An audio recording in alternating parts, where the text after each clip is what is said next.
everyone. You're listening to Deja Lush.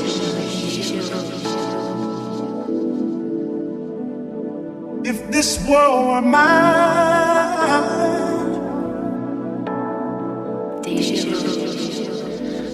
Hola, ¿cómo están? Bienvenidos nuevamente a otro episodio de ABD Bartenders. En esta oportunidad vamos a tener a un bartender muy conocido realmente dentro del mundo del beber. Él es Daniel Gutiérrez Barba y nos va a sorprender también con una preparación de un cóctel, pero vamos a conocerlo un poquito, nos va a contar su historia y su trayectoria. ¿Cómo estás, Daniel? Bienvenido. ¿Cómo estás, maestro? ¿Qué tal? ¿Qué tal? Un gusto estar acá en la tarde, pasar un rato, conversar de coctelería, de lo que nos gusta y pasarla bien sobre todo, ¿no?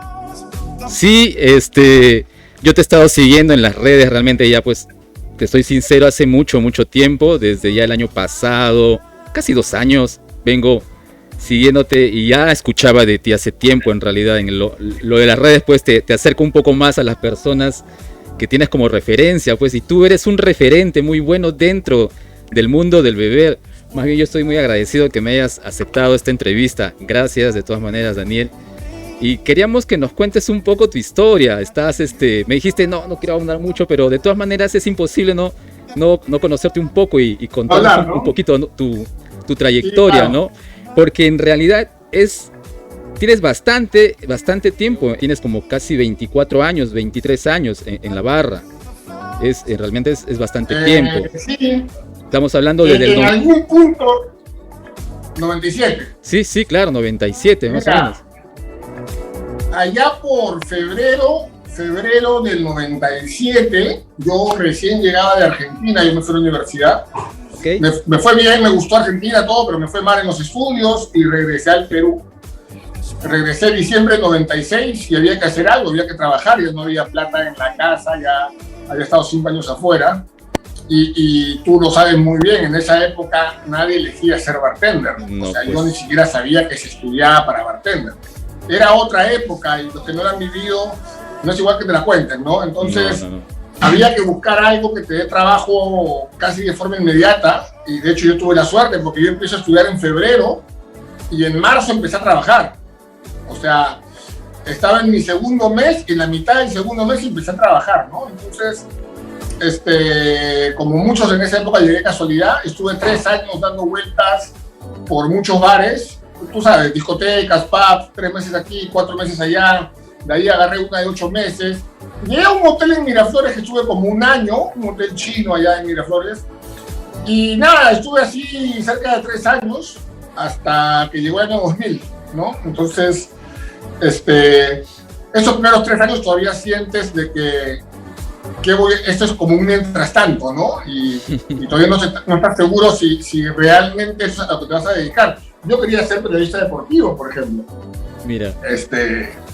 Y nada, y en el 2000 tuve la oportunidad de inaugurar el hotel, el J. Lore Marriott, que es el hotel que es en Larcomar. Así es. Y trabajé 12 años como bartender ahí. Conocí a mucha gente, conocí a la que hoy es mi esposa.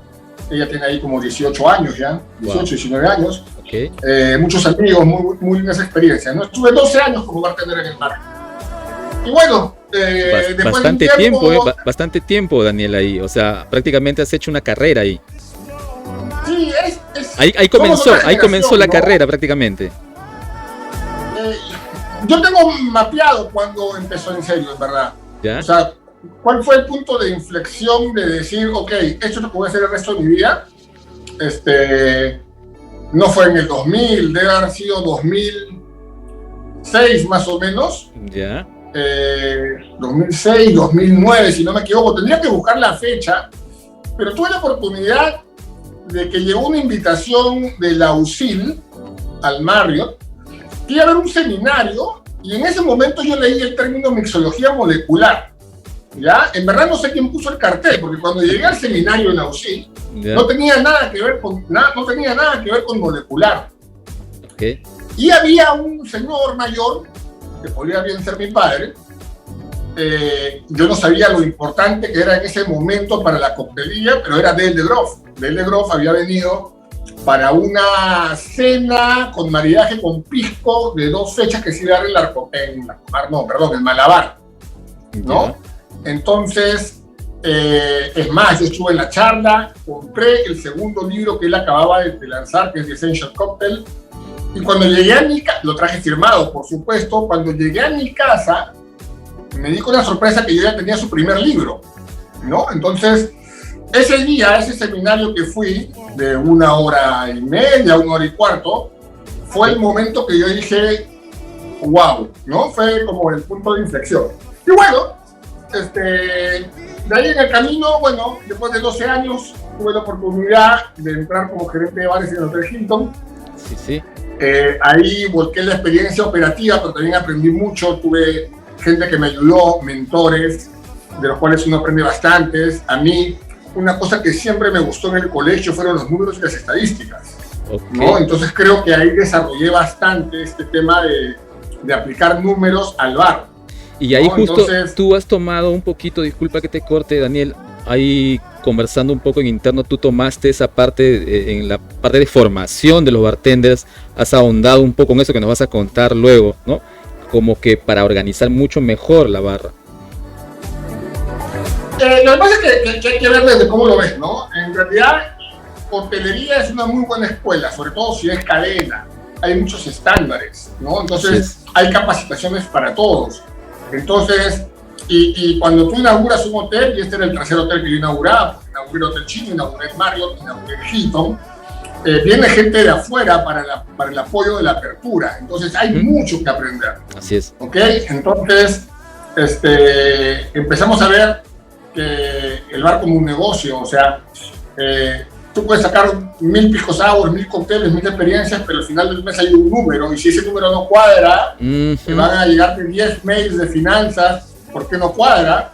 Y tú tienes que tener la capacidad de poder responder por qué no salió el número que tiene que salir.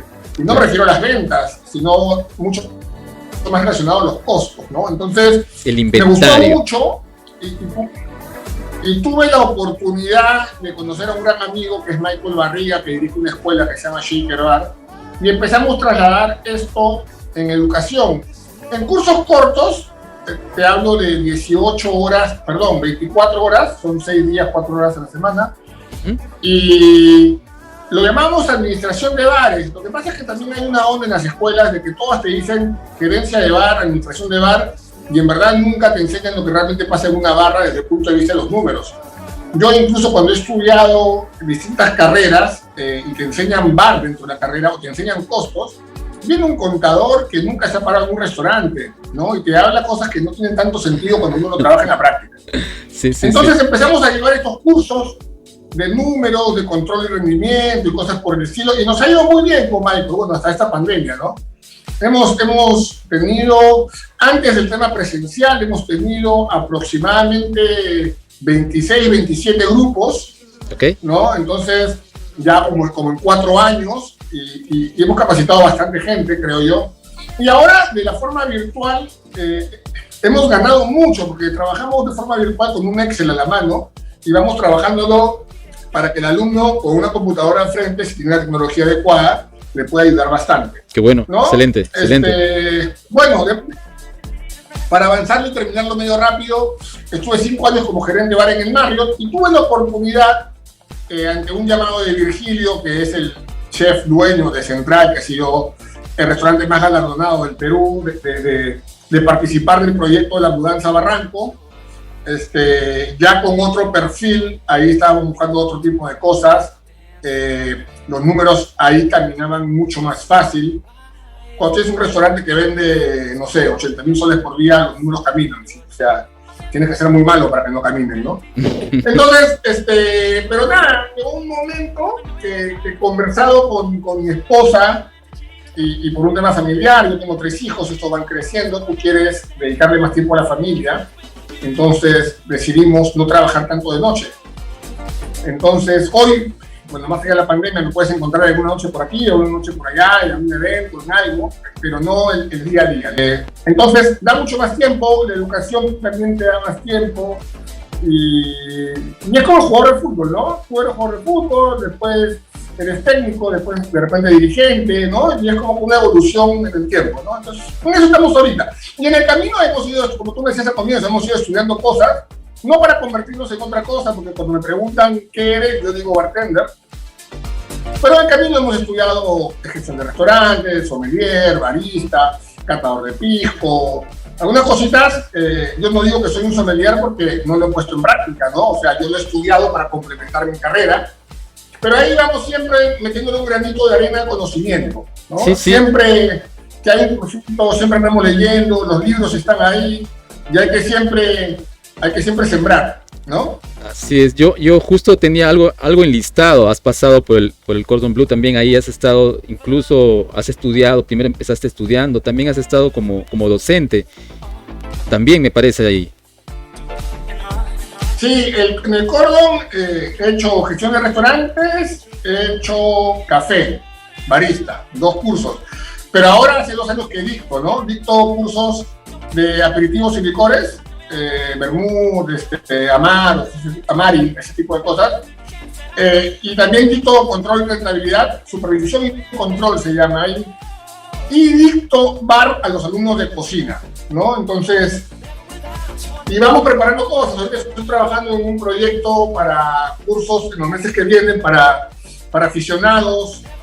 Estamos grabando un curso que se llama La Vuelta al Mundo en 40 cócteles. Entonces, estamos siempre viendo qué hacer, ¿no?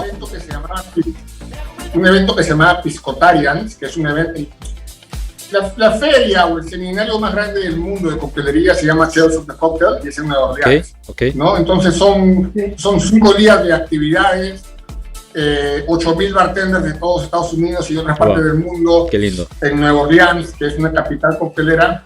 Y dentro de ese evento participamos con PromPerú en un evento del pisco, ¿no? Eso lo hice con PromPerú. Lo que fue en Londres fue con una marca de pisco. Hay un programa que se llama Masters of Pisco, okay, que ha enviado alrededor de 14, 15 bartenders a trabajar una semana a un restaurante. Estuve por ahí una semana hace como 3, 4 años. La pasamos súper bien. Qué bacán. Qué excelente. Ahí encontrarte con todos los mejores del mundo, prácticamente, ahí en ese tipo de experiencias, ¿no? Ahora... sí, mira, Londres y Nueva York son posiblemente las 2 capitales cocteleras del mundo. En el mismo viaje de Londres tuve la oportunidad de regreso de pasar por Nueva York. ¿Y cómo es, no? Mira, en esos 15 días entre las 2 ciudades pude visitar 7 de los 10 mejores bares del mundo de ese año, ¿no? Porque están concentrados en esta ciudad, sí, ¿no? Sí. Tuve la oportunidad. Entonces, y es como que hay gente que viaja por, no sé, para visitar. Muchos de los cosas del negocio no lo entienden, ¿no? Tú te vas a Orlando y quieres ir a Disney y quieres ir a Universal Studios y todas las cosas que hay allá bonitas, pero hay gente que le apasiona lo que hace.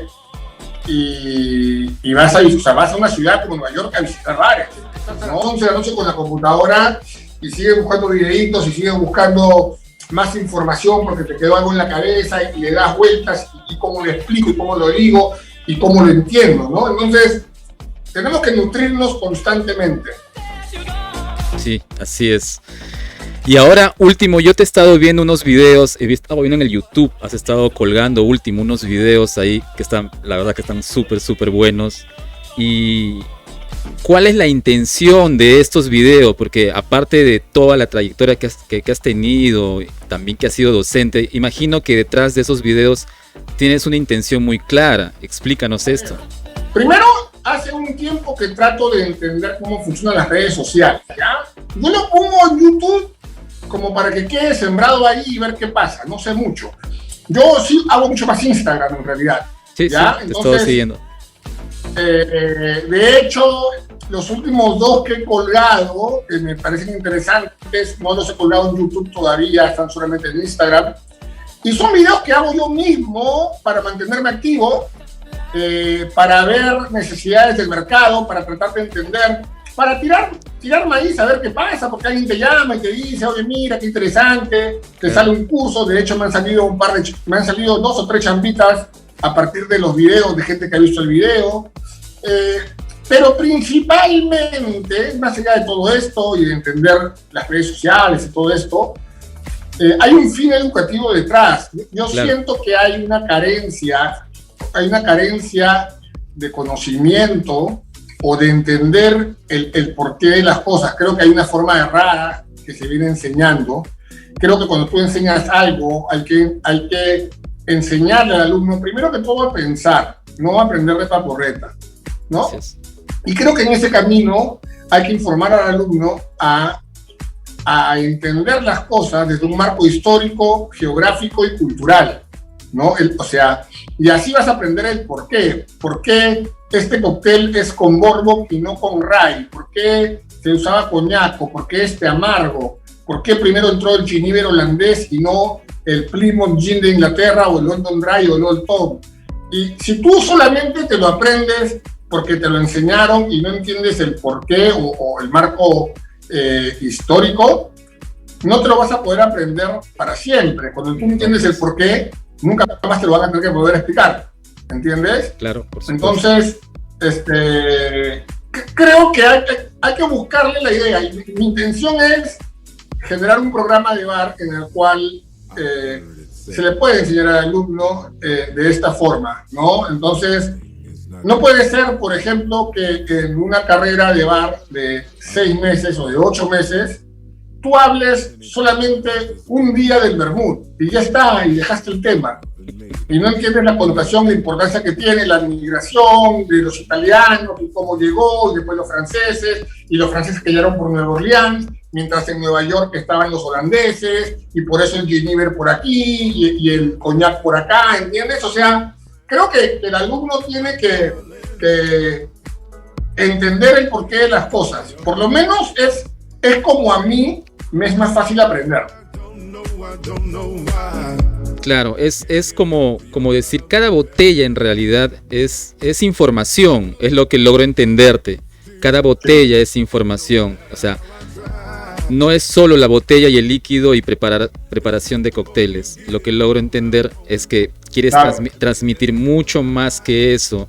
Y eso es verdad, o sea, y debería de ser así en realidad, porque en cada botella hay mucha historia, hay geografía, hay anécdotas dentro de eso, y de ahí pues, si tú no, es como, si no conoces tu historia, no vas a poder hacer bien las cosas, o sea, no te va a salir bien. Podrás preparar un pisco sour, pero si no te empapaste bien de la historia del pisco, no vas a poder pues transmitir con esa pasión, con esa energía, ¿no? Porque ahí es cuando entras en conciencia. Me he dado cuenta yo también por la experiencia, y es lo que logro entenderte, cuando tú transmites que no solo es la botella, es más que eso. Si vas a ser bartender, tienes que ver más que eso. Yo te doy un ejemplo, ¿ya? Hay un cóctel del que yo vengo escuchando hablar hace 5 años mucho, no es un gran vendedor, ni mucho menos, que es el Hanky Panky, ¿ya? ¿Ya? Hanky Panky es un vermut con gin y con fernet branca. Y un día, en una charla de gente que sabe, alguien preguntó, ¿qué significa Hanky Panky? ¿Ya? Pequeño detalle. Y es un cóctel que muchos lo han puesto en una carta, ¿no? Entonces, y han hablado. ¿Cómo puedes decir una palabra que no sabes lo que significa? Ni siquiera. O sea, de repente es una soncera lo que te estoy diciendo. Es solamente un ejemplo de algo, ¿no? Por supuesto. O sea, ¿cómo vas a decir una palabra que no sabes qué significa? Por supuesto. No, porque el tema es que en Navarra contamos muchas historias. Yo he trabajado en hotel la mayor parte del tiempo, 17 años en hotel, atendiendo gente. Entonces, la gente busca historias. Si una historia bien contada es más propina para uno. Por supuesto. Entonces, creo que va a ayudar. Y además, que el gringo, el americano, sí tiene una cultura alcohólica. Y al trabajar en hotel, lidias con eso. Claro. ¿Por qué el Dirty Martini se llama Dirty Martini? ¿No? Más allá de la suciedad de la aceituna, hay un porqué, ¿no? Entonces, nada, es ese tipo de cositas que me gusta contar, ¿no? Y así a nadie se le ocurre pensar por qué el happy hour se llama happy hour, dónde nació, cómo lo crearon. Exacto. O sea, y hay un millón de cosas y anécdotas que a la gente le gusta escuchar. Por supuesto. ¿No? Entonces, creo que eso es lo que quiero comunicar, ¿no? Y obviamente hablar de las bebidas. Mira, podemos hacer, si quieres, preparar algo para explicarte algo como bien, medio rapidito para entender, ¿te parece? Claro, por supuesto. Así no estamos hablando a secas, como se dice. Ya está un cóctel que es posiblemente el cóctel que le da un nombre o le da un inicio a la palabra cóctel. Cuando uno iba a las escuelas antes y decían, no, cóctel, ¿de dónde viene la palabra cóctel? Dicen, no, cola de gallo, que el gallo tiene muchos colores y de ahí viene el nombre de cóctel. ¿Y te acuerdas que decía el tema de marco histórico? Esto de los colores, de los licores de colores, esto es de los 80. Sí, pues. O sea, antes, 2 o 3 colores nomás tenían los licores, ¿no? Nada o sea, no más. es que le ponían los... Entonces, no tiene mucho sentido. Entonces, los historiadores se basan en documentos, no en me contó mi abuelita, ¿no? O, no, se basan en documentos. Entonces, claro. el primer documento existe. El primer documento que existe definiendo la palabra cóctel es del año 1806. 1806. Okay. Estamos hablando hace 215 años. Más de 200 y años. fue en una revista de Nueva York, en Hudson, Nueva York, que se llama The Balance and Columbian Repository. ¿Okay? Sí. Y a una respuesta de un lector que le preguntaba qué significa la palabra cóctel, porque esta persona no había escuchado hablar de la palabra cóctel. Y le definen el cóctel, una semana después, le devuelve el editor la respuesta y le dice, cóctel es un espirituoso, es una bebida compuesta de espirituoso de cualquier tipo, spirits of any kind, agua, azúcar y bitters, o agua, bitters y azúcar. Entonces, destilado de cualquier tipo, agua, azúcar y bitters. ¿Ya? Eso era la definición de cóctel. Así es. Y termina diciendo, también llamado bitter slim. Hasta ese entonces, en los Estados Unidos se tomaban los slim. Los slim. El slim que era el slim era un destilado, azúcar y agua. Y encimita le ponía su nuez moscada. Eso es un slim. El whisky slim, por ejemplo. Exacto. Whisky, hielo, agua y nuez moscada. Sí. Entonces, el bitter o los bitters es la palabra clave que cambia la coctelería y introduce el bitter en el cóctel. Si tú hablas de destilado de cualquier tipo, acá tengo un bourbon, un Jim Beam, bitters, ¿no? Claro. Y azúcar, yo acá tengo jarabe de goma ahorita, sí, que en verdad no es jarabe de goma, es otro tema que yo mismo me equivoco, debería decir jarabe de azúcar o jarabe simple. Sí, te escuchaba. Jarabe de goma tiene goma. Te escuchaba justo. El jarabe de goma tiene goma arábica. Así es, te escuchaba justo esa aclaración en los videos que mencionaba en tu canal de YouTube. Ya, entonces, destilado de cualquier tipo, bitters, azúcar y agua. Cuando hablamos de agua, hablamos de la dilución del hielo como componente del cóctel. Por supuesto. Entonces, en esa época, en los Estados Unidos, se trabajaban básicamente 4 destilados. ¿Okay? Genever, que es el gin holandés. Así es. El brandy francés o coñac. El whisky americano, que principalmente era rye, de centeno en un inicio. Sí. Y me falta uno, y ron.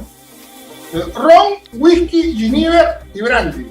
Estos eran los 4. Entonces, cóctel podía ser whisky cóctel, gin cóctel, ron cóctel o brandy cóctel.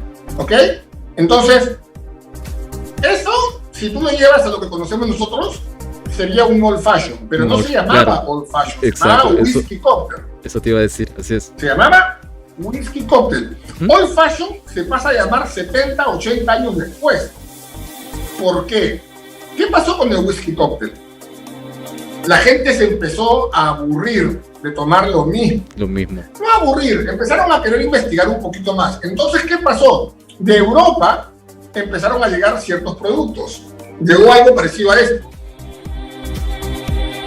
Esto es el dry curazao. Ok. Llegó producto como el luxardo marrasquino. Licores, mejor dicho. Propiamente dicho licores, ¿no? Empezaron a llegar ciertos licores que se usaban en esa época. Mezclas de hierbas. En Francia llega de hierba, ¿sabes qué llega? La absenta. Ahí tenemos ¿Ya? mucho para hablar. Eso va a ser un capítulo que nos vas a tener que regalar a nosotros acá. Mira, entonces lo que se empezó a hacer con estos cócteles ¿Ya? es agregarle pequeñas cantidades de estos productos a los cócteles. Okay. Entonces hagamos este whisky cóctel con un chorrito de absenta o con un chorrito de luxardo marrasquino o con un chorrito de dry curazao. A experimentar, ¿no? mejor dicho, Y claro. a todo esto se le llamaron los improved cocktails, Improved como cocktails. los cócteles mejorados. Así es. ¿Ok? Entonces, estos ya no eran cócteles, sino eran improved cocktails, cócteles mejorados. Uh-huh. ¿Qué pasó después? Como hasta el día de hoy existen los puristas, ¿no? Yo ya no quiero un improved cocktails, yo quiero hecho como lo hacían antes, Uh-huh. the old fashioned way. Házmelo como lo hacían antes, ¿no? Give it to me the old fashioned way. Entonces, el whisky cocktail ya no lo llaman whisky cocktail, sino se empieza a llamar old fashioned. La vieja Entonces, el moda, old la fashioned vieja es moda. justamente eso. La vieja escuela, ¿no? Hazme, Claro, ya no es un improved cocktail, a menos la vieja moda. Entonces, claro. yo lo que quiero preparar es un old fashioned. Ok. En este caso, lo quiero hacer no de bourbon, aunque Ya. para el old fashioned de rye es muy peculiar, Sí, pues. sino tiene que ver, y con esto hablo de tema geográfico, mientras en Nueva Orleans, por ejemplo, que es un puerto, una ciudad importante, hablando de coctelería, había mucho coñac, porque Nueva Orleans tiene toda esta influencia francesa, tiene Sí, la pues. parte que le llaman el French Quarter, y Exactamente. tiene mucho whisky también. Al mismo tiempo, en Nueva York había mucha colonia holandesa. Entonces, en Nueva York se usaba mucho el Genever. Entonces, lo que yo te voy a hacer es ahora un Improved Holland Cocktail o Improved Gin Cocktail. Ok, ¿Ok? ok. Y que no deja de ser muy diferente a lo que es un Old Fashioned, Claro. pero con Genever. ¿Ok? Ok, ok. Entonces, A ver. otro tema de conversación largo es entender esto que está acá, ¿no? Mucha gente se pregunta qué es gin, si gin y ginebra es lo mismo, qué variedades de gin hay. Y No. cuando te hablaba del tema del contexto histórico, hay que entender que hasta 1870 más o menos, todo el gin que había en Estados Unidos era holandés. Holandés. Y tú Luego, me recién- mencionabas, disculpa Daniel, también eres embajador justo de la marca Jinka, ¿no? Sí, claro. Claro. Entonces, hay un tema ahí de confusión de mucha gente, porque además que los gines que habían en esa época no son iguales a los gines que hay ahora, ¿no? Cuando se deja de hacer mucho el Genever holandés, se empieza a usar el Old Tom Gin. El Old Tom es un perfil más parecido, no tan seco como el gin inglés, es mucho más cerca al Genever. Entonces, si tú quieres reemplazar un cóctel que era con Genever, el Old Tom te va a ir muy bien. Luego, antes de que llegue el London Dry, a los Estados Unidos llegó el Plymouth Gin, ¿no? Entonces, Claro. hay que entender, y cuando uno va leyendo los libros, medio cronológicamente hablando, te vas a dar cuenta un poquito qué es lo que se usaba. Sí, ¿Ok? sí, sí. Entonces, tengo una botellita pequeña de absenta, ¿ya? Entonces, ¿qué vamos a hacer? Vamos a agarrar el vaso mezclador, vamos a poner hielo.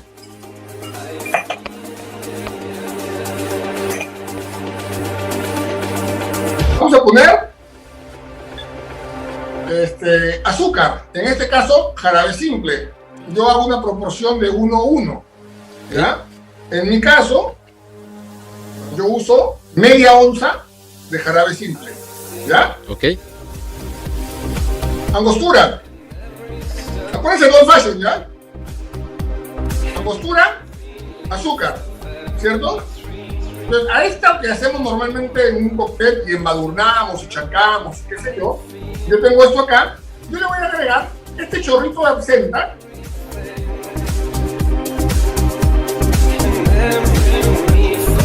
Y le voy a agregar esto que es el dry curazao, ¿ya? Si no consiguen dry curazao, esto se en Lima es más cerca a un Grand Marnier que a un Cointreau, ¿ya? Ok. Y también le vamos a poner un chorrito. En este caso, también era muy común usar el licor de marrasquino, ¿ya? Yo no quiero atosigar con tanto sabor, así que ya ahí tengo mi base de lo que sería el Impulse Cocktail. Hagamos un repaso.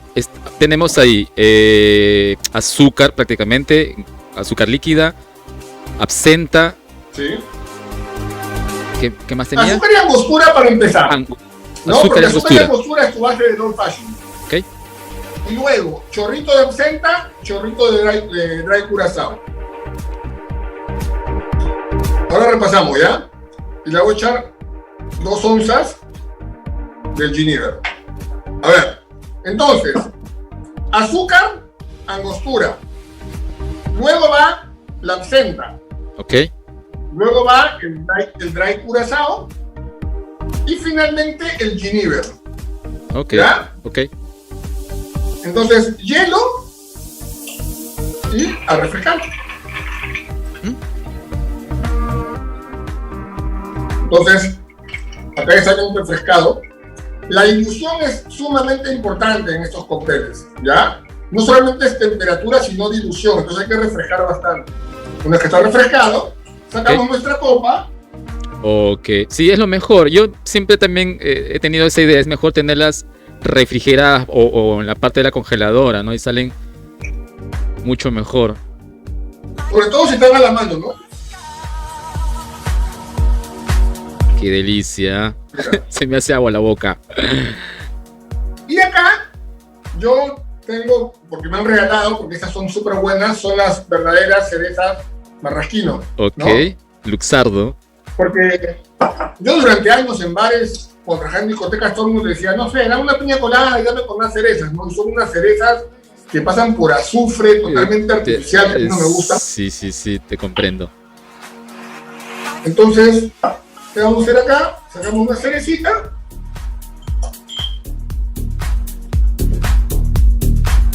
Mira. Esto podría servir en las rocas sin ningún problema también. Claro, cierto, claro, sí, también. Pero mira. ¡Ay, qué lindo! Bien, excelente. Bravo. Entonces, ahora como lo ves así, no te das cuenta tanto que es un old fashion y a veces si no te lo explican, pero cierto, pues no hay un destilado, hay azúcar, hay bitters. ¿Qué le falta o qué adicional tiene? En este caso yo le puse absenta y le puse dry Curazao. Pero si tú te pones a pensar, porque eres como el Hanky Panky, es gin, vermú y un chorrito de Fernet Branca. Si te pones a pensar en el Martínez, ¿qué es el Martínez? Gin, vermú y un chorrito de Luxardo marrasquino. Y es darle un kick a tu cóctel, darle una mejora a tu cóctel. Un toque, ¿no? Entonces empiezas a entender la coctelería. Podríamos hablar de cómo nace el Manhattan. El Manhattan nace de la evolución del Old Fashion. Y del Manhattan viene el Martínez, y del Martínez viene el Martini, ¿no? Entonces, y si lo explicas y lo lees en un libro y entiendes el porqué, va a ser mucho más fácil, ¿no? Sí, hay un libro que me encanta que se llama The Cocktail Codex, que te dice que todos los cócteles que existen provienen de 6 diferentes cócteles y que todo es una ramificación. Y cuando lo entiendes, te va a ser mucho más fácil crear cócteles. Yo he visto la peor época de la coctelería en el Perú, o sea, yo he vivido los 90s, la época que todo era martini, que todo era colores, mientras más fosforescente mejor. Luego pasamos a la época de los macerados y los 20.000 sabores, de los pisco sours en licuadora, no solamente en licuadora, porque uno no puede hacer en licuadora, sino con todo el hielo licuado y aguado y las super espumas, ¿no? Entonces, he vivido la época más oscura de la coctelería y hemos visto el cambio, ¿no? Entonces, yo no soy una persona súper creativa porque cuando justamente empezó este boom de la coctelería local en el 2013, yo me dediqué más a gerenciar que a trabajar dentro de la barra misma. Entonces, pero estos últimos años de cuarentenas y de tiempos libres, me ha dado para leer mucho. Exacto. Y cuando lees mucho y entiendes el porqué de los cócteles, dices, ok, ¿y por qué no cambio esto por otra cosa? Exacto. ¿No? Y a ver, ¿esto qué aporta? Licor, ¿qué es licor? Dulzor. Ok, empiezas a decir, ¿qué más le puedo echar en vez de? O ¿cómo hago mi propio licor? Si agarro, no sé, zarzamoras, que ahora hay un montón, y las licúo en azúcar y en gin, y luego lo filtro, tengo un licor de zarzamoras. Exacto. Y no es tan complicado, la información está ahí. Así es. Hay que tomarla. ¿No? Obviamente hay un tema que se carece mucho acá a nivel local, que es el tema del inglés, ¿no? Entonces, mucha de la info está en inglés.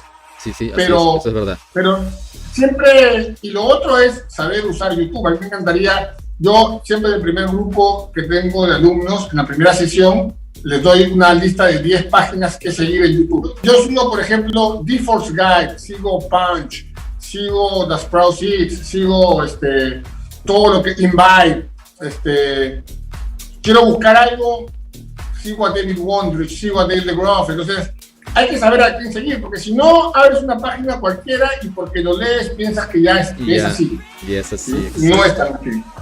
Exacto. Oye, Daniel, de verdad, gustoso de que estés acá en la plataforma, y veo que creo que no va a ser la única charla que podemos tener, porque es bastante para hablar contigo. Me doy cuenta, por ejemplo, se nos quedó pendiente lo que no resumimos, hanky panky. ¿Qué significa?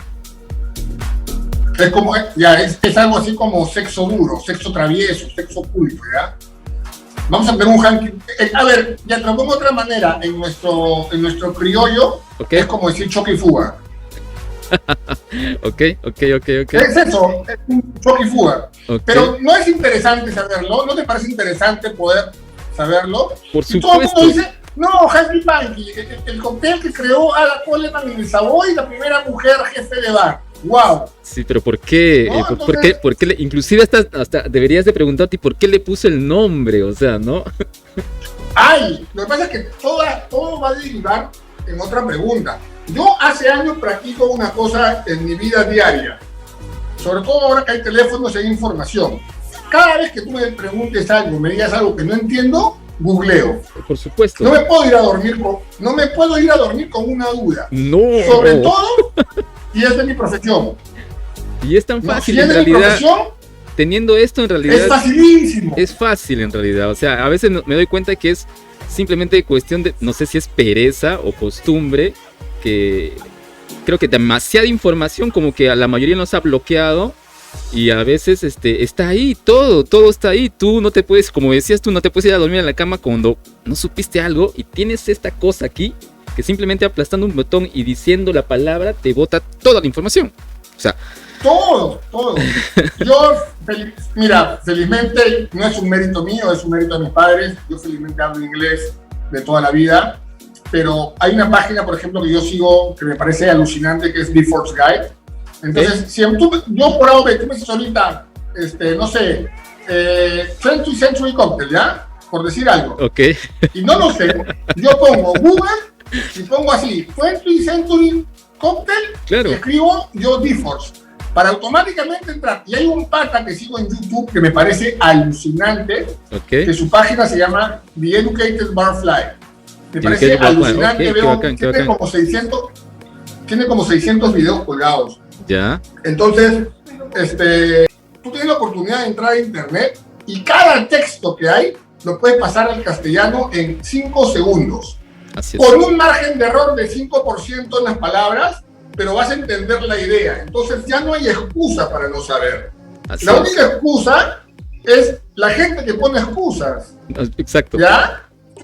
Así es. O sea, y ahí va a estar la diferencia entre alguien con éxito, con alguien que le va a ir bien, contra alguien que va a estar toda la vida quejándose porque no le va bien, ¿no? Entonces, está ahí, el que quiere tener esta carrera porque es divertido, porque dicen que conoce chicas, porque dicen, yo no sé dónde, en qué momento ocurrió eso, o porque vas a hacer mucha plata, tampoco es tanta plata, está equivocado. O sea, parece No. ser que es la ley del menos esfuerzo, ¿no? Sí, hay mucha gente que llega al bar y te das cuenta, pues no tiene esa vocación Sí, claro. de servicio. No, y ojo, hay gente que es una salida de trabajo y está bien, ¿no? O sea, no tienes que ser apasionado tampoco.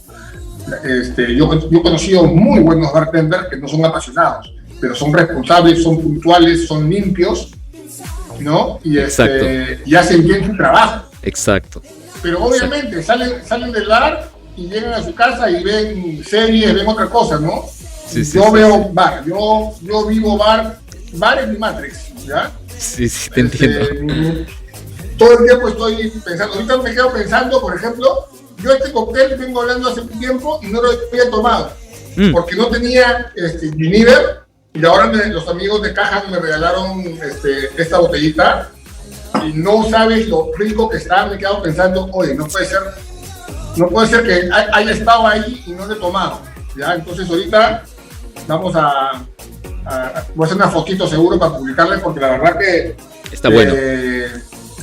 Está bueno. Hay también, Más que ahora bueno. que tal vez Hanky Panky, hay un exceso de cócteles que han entrado en cartas limeñas que creo que están condenados al fracaso, como el Hanky Panky, ¿ya? Porque tiene un amargo muy intenso, el Fernet es fuerte. Entonces, hay mucho bartender que está haciendo cócteles para bartenders y no cócteles para consumidor final. Entonces, hay que también pensar bien, ¿no? En qué es lo que le vamos a hacer. Pero bueno, de verdad, para mí es un gustazo. A mí me encanta hablar, me distrae. Puesto que sí, lo vamos a hacer, vamos a ponernos de acuerdo, porque la gente que nos está viendo, seguro los aficionados o los que les apasiona la coctelería o los que quieren aprender, de hecho que van a ver el video y van a seguirte en las redes. ¿Qué más les puedes, no sé, aconsejar, aprovechando la plataforma? Acá, invítalos de repente a tus redes, que te sigan. Lo que puedo decirles es que hoy muchos bares que cerraron, y yo he conocido, yo trabajé en Hilton, el equipo completo del bar se fue. Entonces, yo creo que en los siguientes 6 meses, muchos bares van a empezar a recontratar gente, ¿no? Entonces, mi consejo es que la gente esté preparada, que aproveche este tiempo para leer, para prepararse, para investigar. Hay mucha información gratis, ¿ya? Si me quieren seguir a mí, busquen en YouTube, ahí aparezco, me imagino, como Daniel Gutiérrez Barba, y en Instagram como Daniel Gutiérrez Bartender.